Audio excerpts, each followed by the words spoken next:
Good evening student. Start करते हैं आज का टॉपिक। और आज का टॉपिक है हमारा इम्यूनिटी। यानी अभी तक हम डिसीजेस की बात कर रहे थे, अब हम बात करते हैं प्रोटेक्शन की, कि हमारी बॉडी डिसीजेस के अगेंस्ट प्रोटेक्ट कैसे रह सकती है, क्या चीज़ है जो हमको डिसीजेस से प्रोटेक्ट करती है। तो वो है हमारी बॉडी की इम्यूनिटी पावर। कितनी बॉडी हमारी जो है फॉरेन बॉडी से हमारे को प्रोटेक्ट कर सकती है, वो हमारी क्या होती है, इम्यूनिटी। यानी फॉरेन बॉडी से फाइट करना और उसके अगेंस्ट हमारे को प्रोटेक्ट करना, वो क्या कहलाती है, हमारी बॉडी की इम्यूनिटी। तो जिसकी इम्यूनिटी जितनी ज़्यादा स्ट्रांग होगी उससे डिसीजेज उतनी ज़्यादा दूर रहेंगी। यानी उसको जो पैथोजेंस हैं वो अपना पैथोजेंस जो है उसमें डिसीज स्प्रेड नहीं कर सकते। तो वो ज़्यादा जिसकी बॉडी में इम्यूनिटी है, रेजिस्टेंस पावर है, वो ज़्यादा ही सेफ है, उसको जल्दी से बीमारी नहीं लगेगी। तो क्या होती है इम्यूनिटी, कितनी तरह की है, दो तरह की इम्यूनिटी होती है, इनेट एंड एक्वायर्ड। इनेट मीन्स जो बाय बर्थ हमको मिलती हैं, बर्थ से ही हमारे अंदर होती हैं, और एक्वायर्ड जो हम बर्थ के बाद एक्वायर करते हैं वो कहलाती है एक्वायर्ड वर्ड से ही आपको लग रहा है कि हमने एक्वायर की है। तो हम एक्वायर कब कर सकते हैं, बर्थ के बाद, बर्थ से पहले तो एक्वायर नहीं कर सकते। बट इनेट यानी इनबॉर्न, यानी पहले से हमारे अंदर आ गए। इनेट मतलब इनबॉर्न यानी हमारे अंदर बर्थ के टाइम से हैं। तो वो कौन सी है, वो नॉन स्पेसिफिक है, मतलब कोई स्पेसिफिक नहीं है, वो हर एक पैथोजन के लिए सेम है। बट एक्वायर्ड जो होती है वो पैथोजन स्पेसिफिक होती है। ठीक है, उसके बारे में हम बाद में बात करेंगे। अभी हम पहले इनेट के बारे में बात करते हैं। ये नॉन स्पेसिफिक होती है, यानी सब सारे पैथोजेंस को अटैक करेंगी, वो कोई स्पेसिफिक नहीं है। Present at the time of birth, birth के टाइम पर ही होती है, इनबॉर्न होती है, हमारे को बर्थ से ही मिलती हैं। डिफरेंट टाइप्स ऑफ बैरियर, ये हमको क्या देती हैं, ताकि हमारी बॉडी को प्रोटेक्ट करना है, पैथोजन उसमें एंटर नहीं कर सके, माइक्रोब उसमें एंटर नहीं कर सके, तो हमारे को डिफरेंट टाइप्स के बैरियर प्रोवाइड कराती हैं। और वो बैरियर कौन कौन से हैं, वो 4 तरह के बैरियर हैं। फर्स्ट है फिजिकल बैरियर, दूसरा है फिजियोलॉजिकल बैरियर, तीसरा है सेलुलर बैरियर, चौथा है साइटोकाइन बैरियर।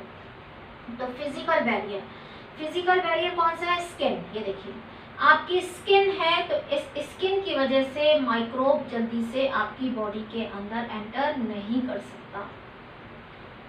तो स्किन पहला बैरियर हो गया। दूसरा mucus coating of the epithelial lining, कहाँ की, रेस्पिरेटरी, गैस्ट्रोइंटेस्टाइनल, यूरियोजेनाइटल। यहाँ पर क्या होती है, म्यूकस लाइनिंग। और आपको पता है कि म्यूकस जो लाइनिंग होती है वहाँ पर वो म्यूकस क्या करता है, कोई भी अगर माइक्रोब आता है तो उसको ट्रैप कर लेता है, पकड़ लेता है। और उसके अंदर भी जो है माइक्रोब को मारने के लिए लाइसोजाइम प्रेजेंट होता है। म्यूकस कोटिंग जो है वहाँ पर भी क्या प्रेजेंट होता है, लाइसोजाइम प्रेजेंट होता है, जो इस माइक्रोब को क्या करते हैं, मान लो यहाँ पर एक माइक्रोब आया है तो म्यूकस मेम्ब्रेन उसको कवर कर लेगी, लाइसोजाइम है उसको पूरा मार देगा, और उसके बाद उसको बॉडी से बाहर निकाल दिया जाता है। तो जहाँ पर भी हमारी पूरी अंदर की जो बॉडी है वहाँ पर पूरी सबकी अंदर की जो लाइनिंग है वो किससे मिलकर बनी है, म्यूकस से। आपने रेस्पिरेटरी का यहाँ पढ़ा था कि यहाँ म्यूकस लाइनिंग है, तो कोई भी माइक्रोब या डस्ट आती है तो वो उसको यहीं ट्रैप कर लेता है, और उसके बाद जो यहाँ पर हमारे सीलिया प्रेजेंट होते हैं वो उसको बाहर निकाल देते हैं। तो वही बात है कि जो म्यूकस है वो फॉरेन बॉडी से हमारे को प्रोटेक्ट करता है, उसको पकड़ के उसको मार लेता है, क्योंकि वहाँ पर भी लाइसोजाइम होता है। तो ये म्यूकस जो है, म्यूकस हमारे को प्रोटेक्ट कर रहा है, तो ये हमारा फिजिकल बैरियर है। दूसरा आता है फिजियोलॉजिकल बैरियर। फिजियोलॉजिकल बैरियर में आता है एसिड इन स्टमक के अंदर क्या प्रेजेंट है, HCl प्रेजेंट है।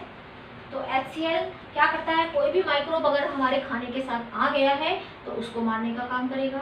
दूसरा सलाइवा, टीयर्स, इनमें क्या प्रेजेंट है, लाइसोजाइम। इसके अंदर भी क्या प्रेजेंट होता है, लाइसोजाइम, यानी बैक्टीरियासाइडल एंजाइम। तो कोई भी बैक्टीरिया आ गया है, यहाँ पर कोई भी माइक्रोब आ गया है तो ये उसको मारने का काम करता है। इसलिए बोलते हैं ना, आंखों में जब आंसू आते हैं तो उसको साफ करते हैं, यानी कोई गंदगी आ गई है, कोई माइक्रोब एंटर कर गया है तो उसको वो मार देंगे।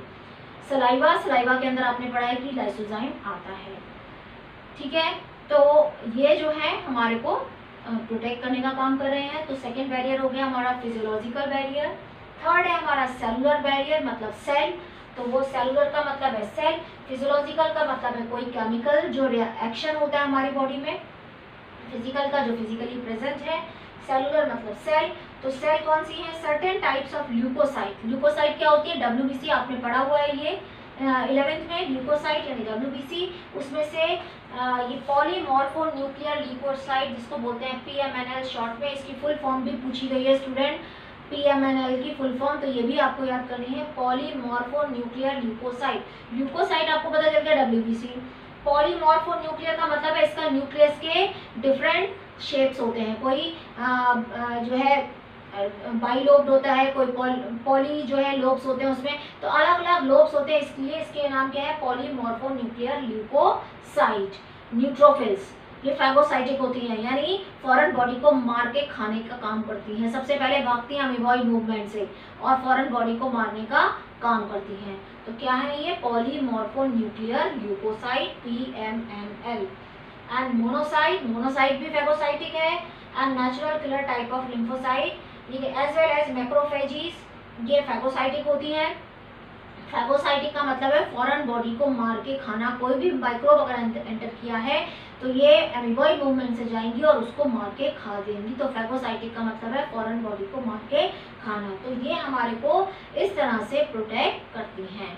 फोर्थ आता है साइटोकाइन। साइटोकाइन जो अगर मान लो कोई सेल है और उसको एक सेल है यहाँ पर, इसमें वायरस ने अटैक किया है इसमें, तो ये क्या करेगा? कुछ ऐसे केमिकल सिक्रीट करेगा, ऐसे निकालेगा जिसको बोलते हैं इंटरफ्रियन, जो दूसरी सेल को वायरस के अटैक करने से बचा लेगा।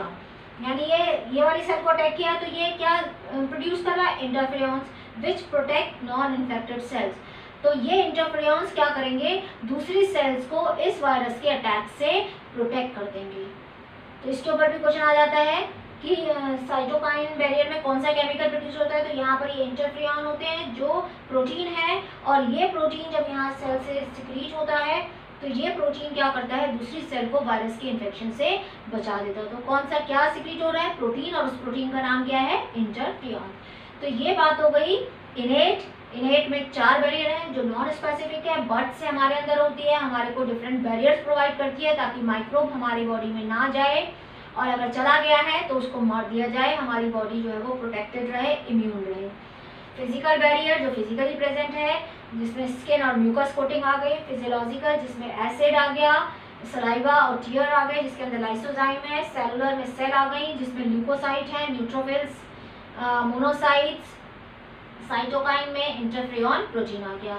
दूसरी होती है एक्वायर्ड। एक्वायर्ड जो हम बर्थ के बाद एक्वायर करते हैं, तो वो क्या होती है? वो पैथोजन स्पेसिफिक होती है, सब पे एक जैसा वर्क नहीं करेंगी, क्योंकि आपको पता है कि जो एंटीजन यानी फॉरेन बॉडी आती है जिसको हम एंटीजन बोलते हैं, वो एंटीजन के लिए, हर एक एंटीजन के लिए एक एंटीबॉडी स्पेसिफिक होती है, सबके लिए एक जैसी एंटीबॉडी नहीं होती। अभी आप देखोगे एंटीबॉडी के, जब मैं डायग्राम बताऊंगी तो आपको पता चलेगा कि कहाँ से वो चेंज होती है, कैसा एंटीबॉडी होता है। तो एंटीबॉडी भी प्रोटीन है, तो ये किस तरह से चेंज हो जाती है हर एक एंटीजन के लिए, और एंटीजन क्या है? फॉरेन एजेंट जो बाहर से आ रहा है, माइक्रोब, ठीक है। तो पैथोजन स्पेसिफिक होती है। Characterise by memory. Characterise by memory का मतलब क्या है स्टूडेंट? यहाँ पर आपने देखा होगा कि अगर किसी को एक बार स्मॉल पॉक्स हो गया तो लाइफ में दोबारा उसको स्मॉल पॉक्स नहीं होगा, बहुत रेयरेस्ट केस में स्मॉल पॉक्स होगा। ऐसा क्यों है?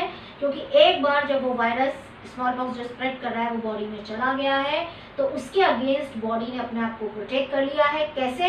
एंटीबॉडीज बना के।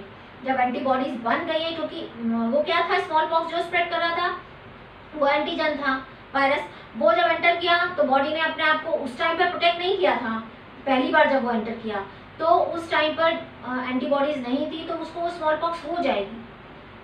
पर सेकेंड टाइम जब वो वायरस अटैक करेगा तो वो एंटीबॉडी बनी रहेंगी, उनकी मेमोरी में आ जाएंगी। तो क्या होगा?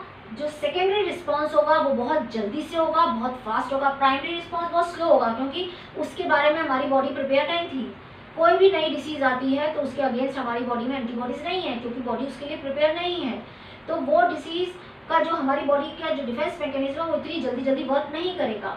पर सेकेंडरी रिस्पॉन्स जो होगा वो जल्दी फास्ट आएगा अगर सेम पैथोजन दोबारा अटैक कर रहा है। मान लो स्मॉल पॉक्स एक बार उसको हो गई, एंटीबॉडी बन गई, दोबारा से स्मॉल पॉक्स को फैलाने के वाला पैथोजन अटैक करता है तो मेमोरी में है उसके वो पैथोजन अटैक पहले कर चुका है तो एंटीबॉडीज बनी हुई हैं, तो जो सेकेंडरी रिस्पॉन्स आएगा वो क्योंकि मेमोरी में आ चुकी है वो पैथोजन, उसके एंटीबॉडी बनी हुई है, तो सेकेंड टाइम जब रिस्पॉन्स करेगा तो वो रिस्पॉन्स बहुत फास्ट होगा, उसको हम सेकेंडरी रिस्पॉन्स या एनामिनेस्टिक रिस्पॉन्स भी बोलते हैं। तो आपको ये वर्ड भी याद रखना है, एनामिनेस्टिक रिस्पॉन्स, क्योंकि इसके ऊपर इसी नाम से क्वेश्चन आया है कि एनामिनेस्टिक रिस्पॉन्स क्या होता है। तो अगर आपको खाली आप सेकेंडरी रिस्पॉन्स याद कर लोगे और इस वर्ड को याद नहीं करोगे एनामिनेस्टिक रिस्पॉन्स को, तो आपको पता नहीं चलेगा कि क्या है। इससे एक क्वेश्चन आया हुआ है 2 मार्क्स में, ठीक है, बोर्ड में, तो ये आपको ध्यान रखना है। तो अब ये जो रिस्पॉन्सेज होते हैं वो कौन देता है? 2 तरह की सेल्स हैं हमारी बॉडी में, B cell and T cell, B and T. B cell, B मतलब बोन मैरो, है ना, बी किससे है? बोन मैरो से, और टी थाइमस, थाइमस से याद रखो, T cell and B cell. और बी सेल जो क्या बनाती हैं? एंटीबॉडीज। बी सेल्स क्या बनाती हैं? एंटीबॉडीज। और ये एंटीबॉडीज कहाँ रहेंगी? आपको पता है ब्लड में रहेंगी, और ब्लड में रहेंगी मतलब क्या होगा? ह्यूमर में रहेंगी। तो ये कौन सा रिस्पॉन्स देंगी? कौन सी इम्यूनिटी देंगी हमको? ह्यूमरल, है ना, ह्यूमरल मेडिएटेड इम्यूनिटी। और ये दूसरी क्या बनी? 2 तरह की इम्यूनिटी हो गई, cell mediated immunity and humoral mediated immunity.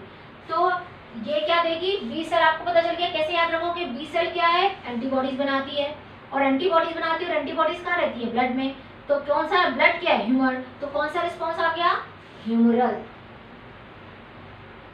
तो कौन सी हो गई? ह्यूमरल मेडिएटेड इम्यूनिटी, है ना, ह्यूमरल मेडिएटेड इम्यूनिटी। और टी सेल क्या देगी? Cell mediated immunity. तो याद रहेगा, ये मैंने आपको याद करने के लिए बताया। बी सेल जो एंटीबॉडीज बना रही है, जो ब्लड में रहती है, तो ह्यूमरल रिस्पॉन्स ह्यूमरल में रहेगी, तो क्या कहलाएगी? Humoral mediated immunity. और टी सेल तो क्या देगी? Cell mediated immunity. तो 2 तरह की इम्यूनिटी हो गई ये।